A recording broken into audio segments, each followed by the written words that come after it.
ಬಿಟ್ಟಿಲ್ಲ.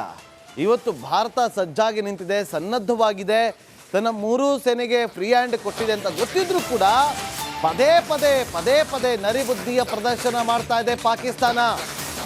ಕೇವಲ 7 ದಿನಗಳಲ್ಲಿ 17 ಬಾರಿ ಕದನ ವಿರಾಮ ಉಲ್ಲಂಘನೆ ಆಗಿದೆ.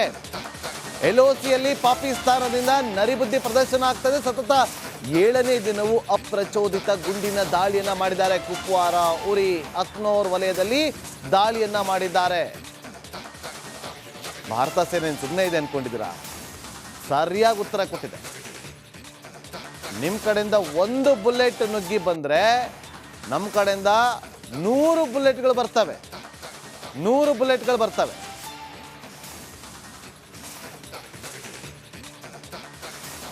ನೋಡಿ, ಗಡಿಯಲ್ಲಿ ಪಾಕ್ ಕಿತಾಪತಿ ಕಳೆದ 7 ದಿನದಲ್ಲಿ ಏನೆಲ್ಲ ಆಯ್ತು ಅಂತ ನಿಮಗೆ ತೋರಿಸ್ತಾ ಇದ್ದೀನಿ.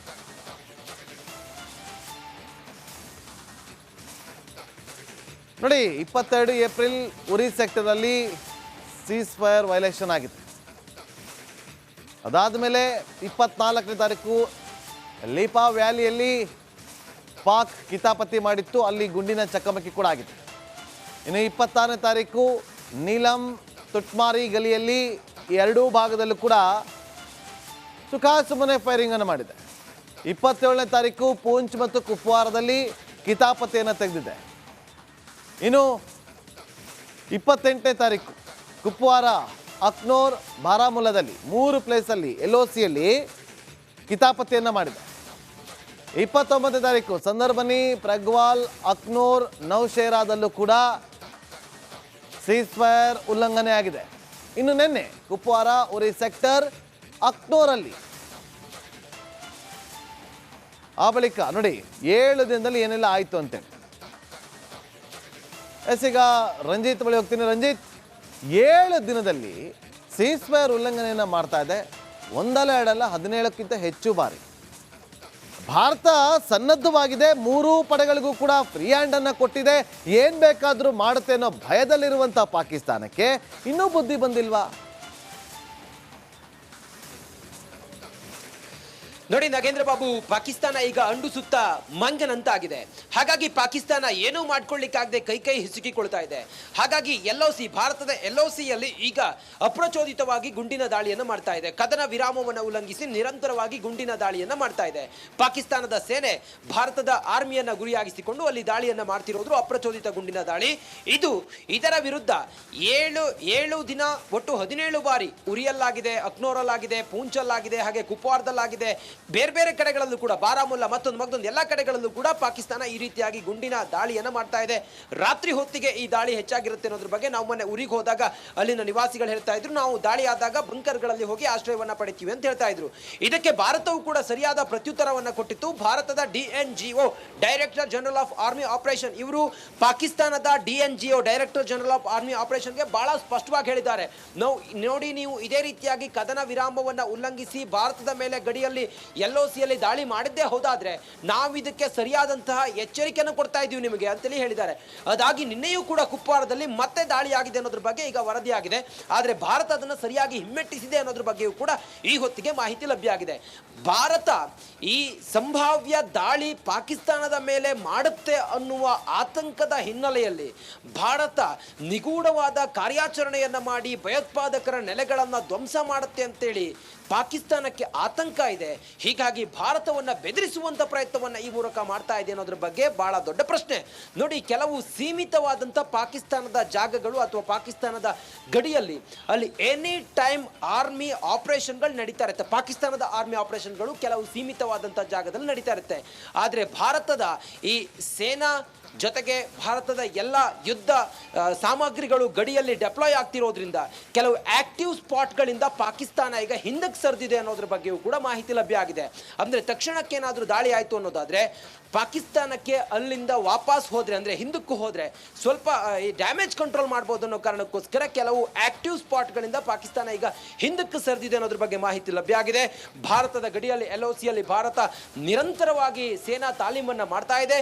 ಕಾರ್ಯಾಚರಣೆಯ ಸಂಪೂರ್ಣ ಸಂಪೂರ್ಣ ಮಾಹಿತಿಯನ್ನು ಸಶಸ್ತ್ರ ಪಡೆಯ ಎಲ್ಲ ಮುಖ್ಯಸ್ಥರುಗಳು ಕೂಡ ಪಡಿತಾ ಇದ್ದಾರೆ. ಪ್ರಧಾನಿ ನರೇಂದ್ರ ಮೋದಿ ಅವರೇ ಇದನ್ನ ಬಹಳ ಸೂಕ್ಷ್ಮವಾಗಿ ಮಾನಿಟರ್ ಮಾಡ್ತಾ ಇದ್ದಾರೆ. ಹೋಮ್ ಮಿನಿಸ್ಟರ್ ಆಗಿರಬಹುದು, ರಕ್ಷಣಾ ಸಚಿವರಾಗಿರಬಹುದು, ರಾಷ್ಟ್ರೀಯ ಭದ್ರತಾ ಸಲಹೆಗಾರರ ಅಣತಿಯಂತೆ ಕಾರ್ಯಾಚರಣೆಗಳು ನಡೀತಾ ಇದೆ. ರಾಜತಾಂತ್ರಿಕವಾಗಿ ಹಾಗೆ ಜಾಗತಿಕವಾಗಿ ಪಾಕಿಸ್ತಾನವನ್ನು ಕಟ್ಟಿ ಹಾಕುವಂತ ಎಲ್ಲಾ ರೀತಿಯ ಪ್ರಯತ್ನವೂ ಕೂಡ ಭಾರತ ಮಾಡ್ತಾ ಇದೆ. ಅದೆಲ್ಲದರ ಹೊರತಾಗಿ ಈ ರೀತಿಯಾಗಿ ಕೈ ಹಿಸಿಕೊಳ್ಳುತ್ತಿರುವಂತಹ ಪಾಕಿಸ್ತಾನ, ಭಾರತ ಮಾಡಬಹುದಾದಂತಹ ಸಂಭಾವ್ಯ ದಾಳಿಯ ಆತಂಕದಲ್ಲಿರುವಂತಹ ಪಾಕಿಸ್ತಾನ ಈಗ ಒಂದು ರೀತಿಯಲ್ಲಿ ಏನ್ ಮಾಡಬೇಕು ಅಂತ ಹೇಳಿ ತೋಚದೆ ಗಡಿಯಲ್ಲಿ ಈ ರೀತಿಯ ದುಸ್ಸಾಹಸವನ್ನ ಮಾಡುವ ಪ್ರಯತ್ನ ಮಾಡ್ತಾ ಇದೆ. DNGO ಬಹಳ ಸ್ಪಷ್ಟವಾಗಿ ಹೇಳಿದ್ದಾರೆ, ಬಹುಶಃ ಇವತ್ತೇನಾದ್ರೂ ದಾಳಿ ಆದ್ರೆ ಇನ್ನು ನಾಳೆ ನಾಡದಲ್ಲಿ ಪಾಕಿಸ್ತಾನ ಅದನ್ನ ಹೆಂಗೆ ಅರಗಿಸಿಕೊಳ್ಳುತ್ತೆ ಅನ್ನೋದನ್ನ ಕಾದು ನೋಡಬೇಕಾಗಿದೆ. ನಾಗೇಂದ್ರ ಬಾಬು ಹಾಗೆ ಸಂಪರ್ಕದಲ್ಲೇ ರಂಜಿತ್ ಹಾಗೆ ಅಭಿಷೇಕ್.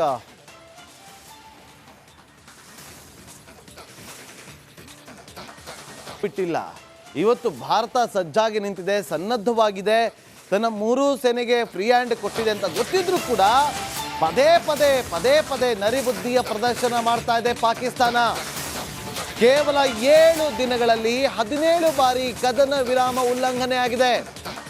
LOCಯಲ್ಲಿ ಪಾಕಿಸ್ತಾನದಿಂದ ನರಿಬುದ್ಧಿ ಪ್ರದರ್ಶನ ಆಗ್ತದೆ. ಸತತ 7ನೇ ದಿನವೂ ಅಪ್ರಚೋದಿತ ಗುಂಡಿನ ದಾಳಿಯನ್ನ ಮಾಡಿದ್ದಾರೆ. ಕುಪ್ವಾರ, ಉರಿ, ಅಕ್ನೋರ್ ವಲಯದಲ್ಲಿ ದಾಳಿಯನ್ನ ಮಾಡಿದ್ದಾರೆ. ಭಾರತ ಸೇನೆ ಸುಮ್ಮನೆ ಇದೆ ಅನ್ಕೊಂಡಿದ್ದೀರಾ? ಸರಿಯಾಗಿ ಉತ್ತರ ಕೊಟ್ಟಿದೆ.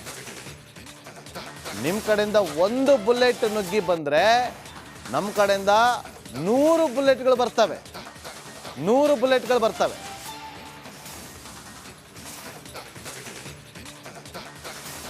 ನೋಡಿ, ಗಡಿಯಲ್ಲಿ ಪಾಕ್ ಕಿತಾಪತಿ ಕಳೆದ 7 ದಿನದಲ್ಲಿ ಏನೆಲ್ಲ ಆಯ್ತು ಅಂತ ನಿಮಗೆ ತೋರಿಸ್ತಾ ಇದ್ದೀನಿ.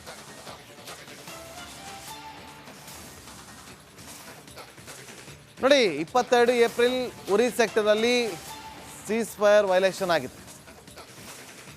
ಅದಾದಮೇಲೆ 24ನೇ ತಾರೀಕು ಲೀಪಾ ವ್ಯಾಲಿಯಲ್ಲಿ ಪಾಕ್ ಕಿತಾಪತಿ ಮಾಡಿತ್ತು, ಅಲ್ಲಿ ಗುಂಡಿನ ಚಕಮಕಿ ಕೂಡ ಆಗಿದೆ. ಇನ್ನು 26ನೇ ತಾರೀಕು ನೀಲಂ ತುಟ್ಮಾರಿ ಗಲಿಯಲ್ಲಿ 2 ಭಾಗದಲ್ಲೂ ಕೂಡ ಸುಖಾಸುಮ್ಮನೆ ಫೈರಿಂಗ್ ಅನ್ನು ಮಾಡಿದೆ. 27ನೇ ತಾರೀಕು ಪೂಂಚ್ ಮತ್ತು ಕುಪ್ವಾರದಲ್ಲಿ ಕಿತಾಪತಿಯನ್ನು ತೆಗೆದಿದೆ. ಇನ್ನು 28ನೇ ತಾರೀಕು ಕುಪ್ವಾರ, ಅಕ್ನೋರ್, ಬಾರಾಮುಲ್ಲಾದಲ್ಲಿ 3 ಪ್ಲೇಸಲ್ಲಿ LOCಯಲ್ಲಿ ಕಿತಾಪತಿಯನ್ನು ಮಾಡಿದೆ. 29ನೇ ತಾರೀಕು ಸಂದರ್ಬನಿ, ಪ್ರಗ್ವಾಲ್, ಅಕ್ನೋರ್, ನೌಶೇರಾದಲ್ಲೂ ಕೂಡ ಸೀಸ್ ಫೈರ್ ಉಲ್ಲಂಘನೆ ಆಗಿದೆ. ಇನ್ನು ನಿನ್ನೆ ಕುಪ್ವಾರ, ಉರಿ ಸೆಕ್ಟರ್, ಅಕ್ನೋರಲ್ಲಿ. ಆ ಬಳಿಕ ನೋಡಿ 7 ದಿನದಲ್ಲಿ ಏನೆಲ್ಲ ಆಯಿತು ಅಂತೇಳಿ. ಈಗ ರಂಜಿತ್ ಬಳಿ ಹೋಗ್ತೀನಿ. ರಂಜಿತ್, 7 ದಿನದಲ್ಲಿ ಸೀಸ್ ಫೈರ್ ಉಲ್ಲಂಘನೆಯನ್ನು ಮಾಡ್ತಾ ಇದೆ. ಒಂದಲ್ಲ ಎರಡಲ್ಲ 17ಕ್ಕಿಂತ ಹೆಚ್ಚು ಬಾರಿ. ಭಾರತ ಸನ್ನದ್ಧವಾಗಿದೆ, 3 ಪಡೆಗಳಿಗೂ ಕೂಡ ಫ್ರೀ ಹ್ಯಾಂಡ್ ಅನ್ನು ಕೊಟ್ಟಿದೆ, ಏನ್ ಬೇಕಾದರೂ ಮಾಡುತ್ತೆ ಅನ್ನೋ ಭಯದಲ್ಲಿರುವಂತಹ ಪಾಕಿಸ್ತಾನಕ್ಕೆ